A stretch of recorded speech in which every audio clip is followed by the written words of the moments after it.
même dit qu'on appelle parce que ce sont des propositions qu'on vient pour ce sont les propositions. Comment entendons-nous arriver à un consensus politique plus apaisé, sans perturbation? Puisque dans tout ce que nous allions faire, c'est que la solution viendra à partir du dialogue. Et qu'il y a ceux qui ne veulent pas ce dialogue. Donc je pose juste une question pour tout le monde, celui qui pourra répondre, par rapport aux propositions, c'est ces propositions qu'on veut. Comment allons-nous arriver à un consensus politique plus apaisé, sans perturbation? La question c'est... Merci. Des outils valeurs, il a parlé de la culture, il a parlé des conséquences. Modifier c'est vrai, mais il faut créer des conséquences, des outils valeurs, un peu comme ça. Alors que M. Mampassi Mouba, pour lui, il pense que oui, c'est vrai, il faut modifier, mais est-ce que le consensus, est-ce que nous allons aboutir à un consensus sans pourtant qu'il y ait des omineuses, qu'il y ait des dérangements de gauche à droite, des troubles sociopolitiques, et tout comme ça, parce qu'on n'est pas unanime à ce changement. Donc, je souhaiterais que ça soit un peu rationné. Question-réponse, question-réponse, puis à la mesure. Nous avons donc deux tendances. Il y a une tendance qui veut le changement et une tendance qui ne veut pas le changement. Et donc chacun doit porter son intervention vis-à-vis de la position où il se trouve.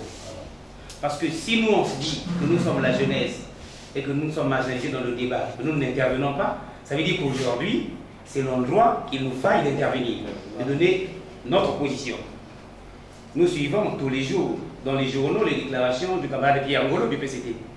Mais Ngolo ne fait qu'animer le PCT. Mais en retour, ceux qui sont contre les détails de Ngolo également doivent animer de leur façon aussi. S'il y a lieu de contredire ce que dit Ngolo, forcément il faut le contredire. Et c'est dans ce débat-là qu'il faut le contredire. Mais donc ne déplaçons pas le débat. Le débat, il est focalisé sur le oui ou le non, sur le changement de la Constitution. Chacun doit donner ses valeurs telles qu'il conçoit, chacun doit répondre tel qu'il comprend. Le plus sûr, c'est ça. Et à la fin, nous allons faire une synthèse pour regarder, lors du Congrès, quelle sera réellement notre position à déterminer. Certains partis politiques, comme le MAR, aujourd'hui, sont en alliance avec le PCT. Mais jusqu'à preuve de contraire, ils n'ont jamais donné leur position. Quand on leur a posé la question, ils ont dit quoi? Ils vont d'abord aller au Congrès et ils viendront répondre. Donc, nous ne sommes pas obligés de répondre aujourd'hui. Nous sommes obligés de donner nos opinions personnelles. Je vous remercie. Je me suis dit aujourd'hui que notre pays a une histoire. Dans l'histoire de notre pays, nous savons les faits marquants. Cela veut dire simplement que si nous voulons léguer une valeur à la génération future, il ne faut pas que nous puissions modifier la Constitution. Nous devons laisser que les anti-valeurs ne puissent pas primer sur nous parce que l'histoire du pays, le temps que nous avons passé au pouvoir, ne nous crédibilise plus pour continuer à faire ce genre de manipulation. Voilà pourquoi j'ai parlé tout à l'heure que nous devons regarder ce volet, pas seulement politiquement ou économiquement, mais culturellement. Ça nous apporte quoi culturellement? En face du monde, nous avons vu ce que ça a fait dans d'autres pays. On ne dit pas que peut-être chez nous, c'est ce que nous souhaitons du moins, que cela ne se déplace pas en échange de coups de poing. Parce qu'il y en a d'autres qui sont forts que pour les coups de poing. Mais je pense que le sujet qui est maintenant est celui de la pensée. La pensée, et pour l'intérêt général, bien sûr. Si nous voulons modifier à des fins personnelles, alors là, ce n'est plus normal. Si nous voulons changer pour des fins, comment on appelle, patriotiques, ça pourrait être normal, mais l'histoire que nous avons pèse. Et du coup, ce n'est pas le moment de pouvoir prendre de telles décisions. Voilà pourquoi moi, je me tiens sur la valeur. Pour moi, en ce net moment, changer ou modifier la Constitution, c'est un anti-valeur. Donc il ne faut pas faire, il ne faut pas toucher à la Constitution. Voilà. Monsieur Gazonia Régis.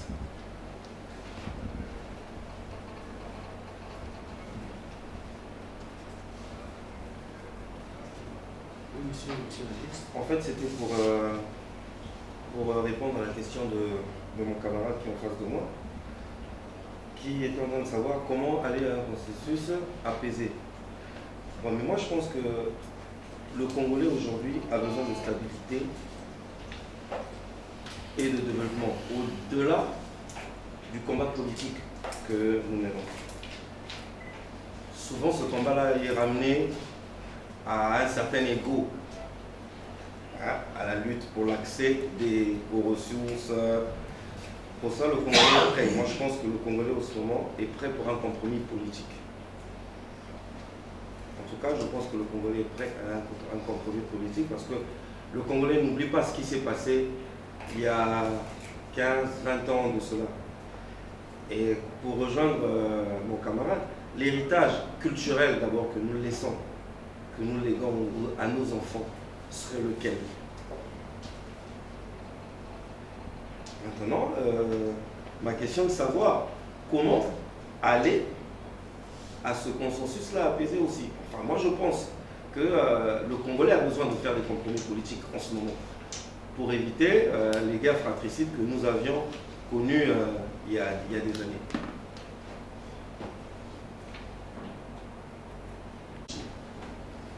Moi, je voulais d'abord commencer par une petite mise au point. Tout à l'heure, quand nous avons commencé la séance, on a scandé en disant « trop c'est trop ». Le « trop c'est trop » que nous venons de retenir ici comme mot d'entrée, je voulais le dire à l'égard de ceux qui vont nous suivre à travers les médias, ce n'est point pour indexer un homme politique, ni un parti politique, mais l'ensemble de tous les partis politiques, y compris cette société civile qui est dormeuse, qui n'est pas structurée. Et voilà pourquoi aujourd'hui le Congo est légué presque au dernier rang de la démocratie. Parce qu'ici on se dit comment aller vers un consensus de façon apaisée. Moi, le premier constat que je fais, c'est que toute la classe politique, vraiment, ils ne savent plus où aller. Ce qui serait préférable que ceux qui sont déjà pour le changement de la Constitution puissent se prononcer, tous les partis politiques du pays. Ceux qui sont contre puissent le dire aussi clairement. Et au milieu, la société civile aussi, sans aucune influence politique, doit se dire, nous allons vers un dialogue, nous allons dire qu'est-ce qui ne va pas dans le pays pour qu'on puisse se relancer. Parce qu'on peut toujours faire du nouveau avec tout ce qui est vieux. Tout comme ici, la jeune génération peut rentrer et dire dorénavant, nous ne voulons plus d'un Congo où culturellement on se déchire, comme on l'a dit, et qui fait que certains sont en marge presque de la société, relégués au second plan, en train de regarder d'autres, soi-disant, gouverner, diriger le pays. Je crois que le mal d'abord, il est là, que tout ce qui est dommage, tous nous le suivons. Ceux qui étaient même dans l'alliance des partis politiques se sont rétractés juste pour dire non, nous ne voulons pas du changement de la Constitution. Est-ce une façon parfois de faire du chantage auprès du maître pour les rappeler, pour leur faire encore des appels de pied? Non, non, non, ne me quittez pas, revenez. On va faire autrement et puis après, on n'avance pas. Je suis tous étonné. Hier, ils ont fait alliance. Aujourd'hui, ils se retractent juste pour dire non. On ne sait pas qu'est-ce qu'ils proposent d'autre. C'est vrai qu'on ne peut pas d'abord aller dans les détails, dans ce qu'ils disent. Il ne s'agit pas seulement de viser la tête pour que tout puisse s'écrouler. Je crois qu'il faut d'abord tout remettre à plat. Là, pour moi, la société civile doit se structurer. Ceux qui sont pour les partis doivent se prononcer. Même ceux qui ont dit non pour dire non, s'ils peuvent se rattraper pour dire non, dorénavant, voilà nos raisons, voilà notre charte. Nous voulons être dans le cadre du non ou pour une refondation de la République. Et je crois qu'on verra plus clair. C'est d'abord ça mon premier propos. Merci. Merci. Monsieur Boukama. Je préfère être debout pour mieux être à l'aise. Président, j'ai 3 questions. La première est la suivante. Dans le slogan du parti donc à l'entrée, sinon au début de notre cérémonie, dans votre devise ou votre slogan, il y a eu « Trop c'est trop ». Nous voulions bien comprendre ce « trop c'est trop » donne quelle image? La toute première question. La deuxième est la suivante. Quelle est la vision panoramique de UCDF s'il y a un dialogue toujours au centre de ce fameux problème que nous connaissons de la Constitution? La troisième préoccupation, quelle est la position de UCDF face à ce thème interrogatoire? J'en ai terminé. Si nous avons dit trop c'est trop, on n'a pas besoin d'aller trop en détail. Ce qui est plus sûr, encore même quand nous disons trop c'est trop dans cette salle-là, dans la rue c'est plus grave que ça. Et ceux qui ne sont pas écoutés dans la rue, encore se posent la question comment ils peuvent faire pour se faire écouter. On est tous conscients actuellement là de la gestion de la République. Quand nous parlons des valeurs dans la réalité, à savoir la gestion de l'État, dans la rue nous nous plaignons que la gestion est très chaotique. Alors pour démontrer que la gestion est très chaotique, il faut forcément un débat pareil pour qu'on se dise des choses et des réalités. Trop c'est trop pour nous si nous avons choisi cela, c'est par rapport à la réalité sur le terrain. Le président de la République, quand il est élu en 2009, il est élu à base d'un programme. Il a proposé un programme au sein de la population qu'il a fait élire et par contre qu'il devait exécuter quand il est en cours de son mandat. Mais tenez-vous très simplement que tout ce qu'il a dit, et je tiens à vous réaffirmer aujourd'hui que ça a été totalement un échec. Parce que tout ce qu'il a eu à proposer, tout ce qu'il a fait comme promesse à la jeunesse, en gros, rien sur le terrain ne se fait remarquer. Je prends à peine un exemple très simple. Au sortir de la guerre de 1997, le président dit qu'il a eu à faire des promesses sur l'eau et l'électricité, supposons. C'est vrai qu'il y a eu un peu des efforts qui ont été aboutis dans ces secteurs, mais aujourd'hui, le résultat, c'est lequel? Il n'y a pas un résultat concret. Jusqu'aujourd'hui, nous vivons dans les délestages. Et au niveau de la couverture nationale, ce n'est pas toutes les populations qui ont l'eau. Ce n'est pas toutes les populations qui ont l'eau courante. Sur ça, c'est déjà une situation qui nous permet de dire trop, c'est trop. Mais si nous rentrons dans d'autres détails, dans le cas de l'emploi, tout ce qu'il a promis à la jeunesse, et où aujourd'hui? Là également, c'est un échec. L'emploi est où? Dans le fond, il n'y a rien.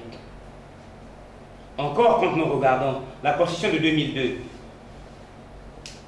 je trouve quand même bizarre aujourd'hui que ces dirigeants politiques-là, quand ils ont préparé la Constitution de 2002, il était prévu, ou il est prévu en 2002, que pour être candidat à la présidence, il faut avoir 40 ans. C'était simplement une façon de manipuler la jeunesse, afin que la jeunesse n'intègre pas le débat politique. Mais si nous pouvons regarder, 90% de ceux qui ont atteint 70 ans dans cette politique-là de notre pays, ils ont tous commencé la politique très jeune, à moins de 30 ans. Le président Sassou lui-même, il est président de la République à 36 ans. Le défunt Ngouabi, c'est à 29 ans. Mais pourquoi en 2002, on va nous préparer une constitution qui dirait que le plus jeune à intégrer la scène politique pour être candidat doit avoir 40 ans? Mais c'est une façon de nous exclure. Une façon de nous exclure. Ça veut dire que ce débat que nous ramenons aujourd'hui, le changement de la conscience pour nous, aujourd'hui, n'est pas un obstacle. Qu'on change, qu'on ne change pas, nous devons aller de l'avant. Nous devons aller de l'avant et nous devons participer au débat national. Et en ce qui consiste, le deuxième point, la vision panoramique de l'UCDF. Notre vision, c'est quoi? Nous sommes au 21e siècle. Au 21e siècle, on ne peut plus régler les affaires d'État, comme on a dit, avec des armes ou quoi que ce soit. C'est le débat. Il faut faire un concours à un débat. Et le débat, et celui qui est solennel, c'est de s'asseoir sur une table ronde, de discuter des problèmes du pays.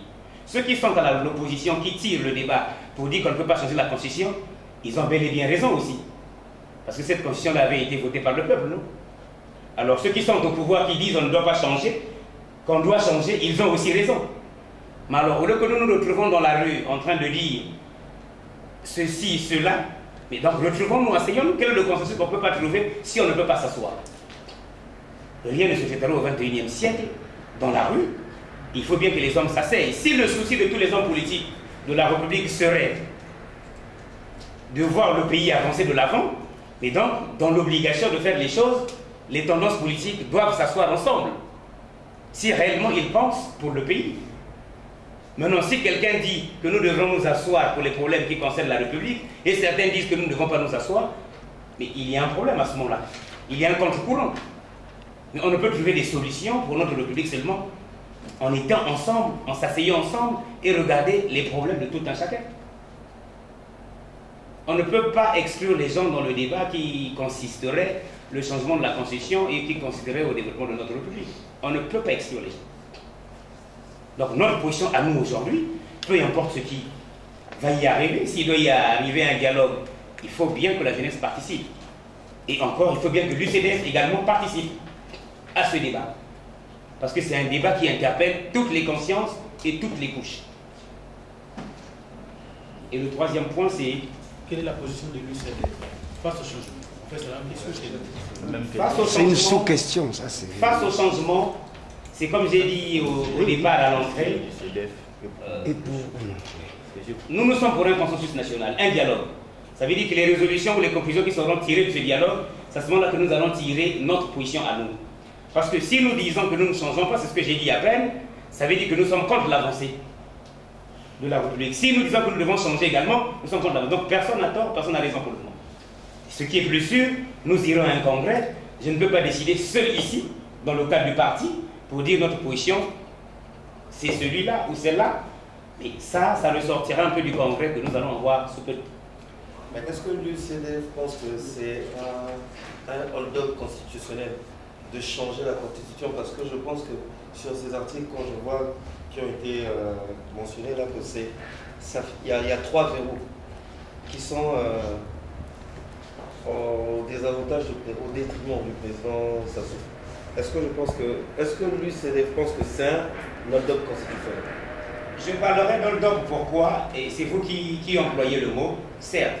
En 2002, quand on a voté la Constitution de 2002, ce sont les populations qui sont allées voter. C'est le oui qui ont emporté. Ça veut dire que nous avons accepté cette Constitution-là. Mais chose curieuse que nous constatons aujourd'hui, que le président de la République nie ce qui fut fait en 2002.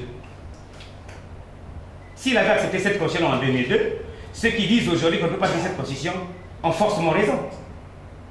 Pourquoi changer la Constitution? Et pourquoi ne pas changer d'autres articles et conserver ces articles qui existent là, sur le nombre des mandats et de l'âge? C'est ça le plus grand point.